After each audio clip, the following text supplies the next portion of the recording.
Hello everybody, this is Gustavo Exam Coach. In a previous video, I introduced how important was the theory of written English clauses and sentences, and also the concept of a clause.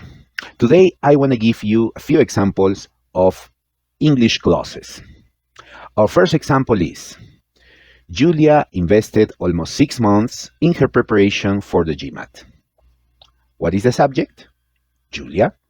What is the conjugated verb? Invested.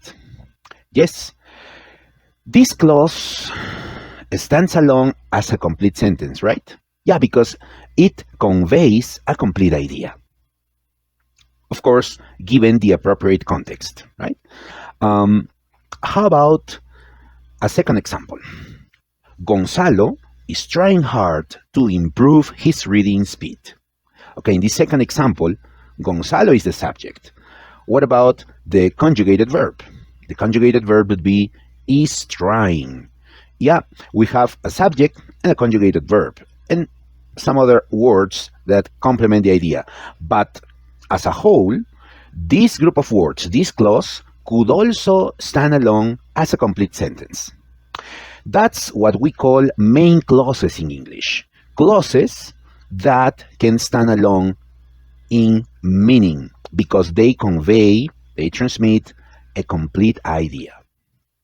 Let's go for a third example. All right, it goes like this.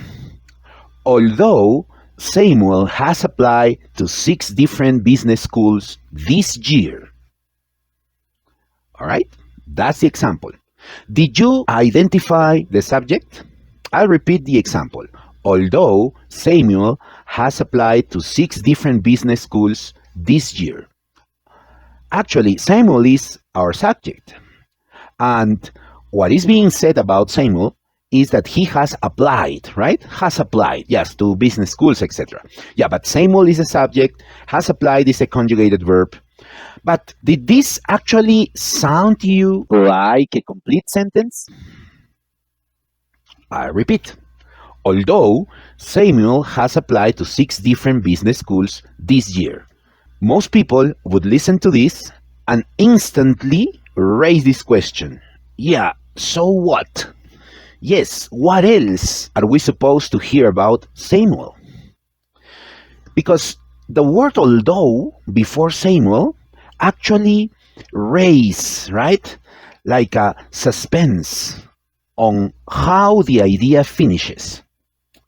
When a clause has the subject preceded by a special word like although, or maybe before, or many others. Actually, these special words make the clause not complete because they create some suspense over what follows next in the idea. So we don't say, although Samuel has applied to 6 different business schools this year is a complete sentence. Rather, this clause is a subordinate clause. Why? Because this clause can't stand alone as a complete sentence. It sounds incomplete. It needs something else. Okay, how about this one? Although Samuel has applied to 6 different business schools this year, he hasn't been admitted to a single one. Does it sound like a complete idea now? Yeah, it does. Because now we've added a main clause. He hasn't been admitted to a single one. Okay, so we have an example, 2 examples of main clauses at the beginning, and an example of a subordinate clause, a clause that can't stand alone as a full sentence. See you on the next video.